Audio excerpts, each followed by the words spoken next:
Hello again, we've got James Milner. Vinny. Hi James, you okay? James, obviously we've seen you beat City twice this season, but we've also seen you drop points unexpectedly. What reasons do you see behind the inconsistencies that you've produced so far this season? I think if it was obviously one easy fix, you'd know, and you'd fix it. Obviously, to be a successful football team, there's so many little things that you need to do well, and at this moment in time, we're not doing enough of those consistently enough. I think that's the big word that you said. We've shown some very good performances this year, but we haven't had that consistency, and that's something that we need to improve. So where is confidence at then, and what do you see now as the goals to still make a success of this season? Yeah, I think obviously the next game's always the one that we focus on, and one way you can start a good run and get that consistency and confidence back. I think obviously the performances we have had, some very good performances this year as well. Like you say, that's what we know it's not too far off, but it's important that we keep delivering every 3 days. It's been an intense start to the season. It's been quite hard to get rid of them, obviously, with a few players being out and not getting that settled lineup. But that's something that we have to deal with, and we have to deal with better. But the beauty of having so many games in such short space of time, it's a great chance for us to go out there and start putting it right. And generally, results in the Champions League have gone well. So tomorrow, is it a case of going all out to win the group? Because obviously winning by 4 clear goals will give you that. Or is there the thought at the back of the mind as well, the Spurs to come at the weekend? That's a big game given how the Premier League season has gone so far. No, all we can focus on is the next game. And obviously the biggest aim of the Champions League is to get out of the group first and foremost. We've managed to do that. Not the easiest group, but we've managed that, and I think it's a great opportunity to play a very good team who are in great form, and it's a great test for us to go up against them and hopefully try first and foremost and put in a good performance and win the game. That's the main thing. Chris. Hi James. Given your experience, how much does your role as a leader on and off the pitch take on extra importance right now?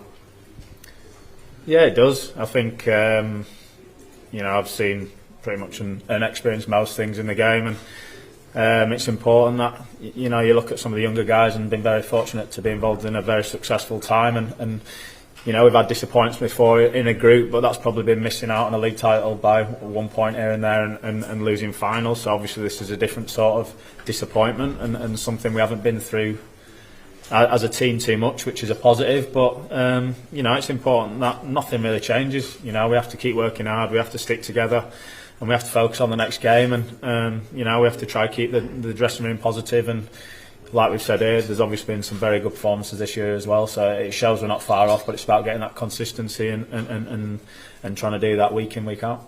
And this group, it's earned the tag of mentality monsters of last years, hasn't it? And some fantastic achievements along the way for that.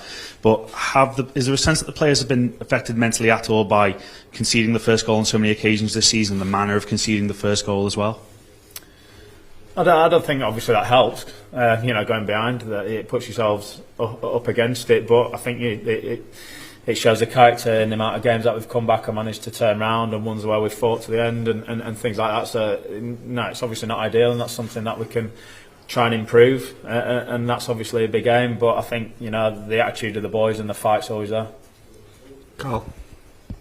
Hi James, you said you've seen and done most things in your career. I'm just wondering if there's any particular experience you can draw on for yourself and for the team at this point.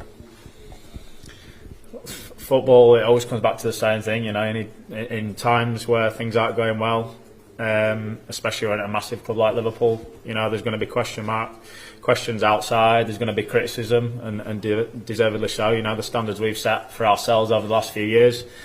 But it's so important that we stick together, and the opinions within the dressing room are the only one that counts. Can we help each other out? Can we work harder? Can we keep trying to fix the things, analyse the games that we're doing well, things we're not doing well, and try to put it right? That's the main thing. And like I said before, the beauty of having so many games in quick succession, it gives us another chance quickly to try put it right. It's easy to shut out that outside noise. Have you made a more conscious effort to do it because things aren't going as well? I can only answer that personally. I don't take too much notice, to be honest, whether things are good or bad, because that's football. Like we said, things change very quickly. You can't get too high when things are going well, and you can't get too low when things aren't. Football is full of that. The more you keep an even keel, and I think that's your job to get interest and have opinions, and everyone's entitled to their own opinions. But when things are going well, they're going to be blown out of proportion. You win the first 6 games of the season, you're going to go unbeaten, and if you have a bad run, you're going to get relegated. So that's the way of the world. But for us, that doesn't help us. We have to focus on that next game and try to perform as well as we can and try to get a result. Dominic. James, is there an anger or frustration in the dressing room that it's inconsistent and you're not showing the form that you should? Yeah, obviously there's always frustration. Like I said, the expectations we have on ourselves, the expectations that that the fans have, and how we've performed over recent years and the success we've had. Obviously, when things don't go well, it's tough and you're frustrated and you're trying to put it right. I think, like I say, that the performances are there in certain games, which obviously isn't ideal because it shows we're not a million miles off, but we're not performing to the level we should be consistently enough, and that's something we definitely have to work hard to put right. Gentleman at the very back. Hi James. The manager said after Saturday it's been a brutal season. I think 19 players have missed 1 game at least in terms of injuries. How much do you think that has an effect on the squad?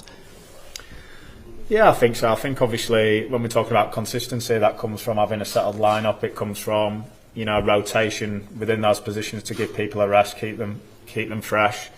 So I think that is obviously an impact. You have players maybe playing more games than they would like, or players coming back from injuries and being put back into the team straight away when really they could be eased back in. So it definitely doesn't help, but that's something that's part of football. That's something we've had in years gone by, and something that we've dealt with better at times. So that's something that we can step up and deal with again. But it is obviously a factor, but that's part of football. And the amount of games we've had, the amount of games we had last year, and the short rest, it's going to be a factor. It's obviously always a conversation of how many games teams play, how many matches play, and that's unfortunately part of football. You have missed one. You're obviously 36 now, 37. Are there any plans at all for the end of the season yet, or is it too early? Say that again, sorry. Is it too early? Obviously 36 going on 37 out of contract in the summer. Have you held any discussions yet at all? No, I think like I say, at this moment in time, the most important thing is trying to get to a level that we want to be at consistently. I'm trying as best I can to help influence that, and whatever the manager asks me to do, whatever position that is or whatever role he wants me to take up, I'm ready to do that, and like I say, touch wood, hopefully I can stay fit. Gentleman in the white shirt.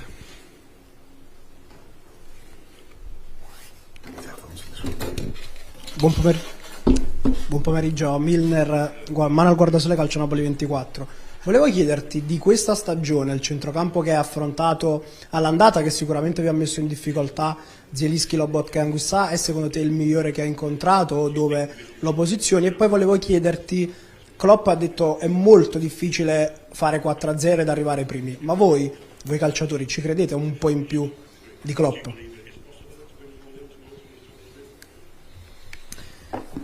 I think Napoli are obviously a very good team. We've seen that, how well they've played, not just this season. Obviously, I think they're unbeaten at the top of the league, and how they've played in the Champions League. Obviously, they had a great finish to last season as well, so they're a team who are full of confidence.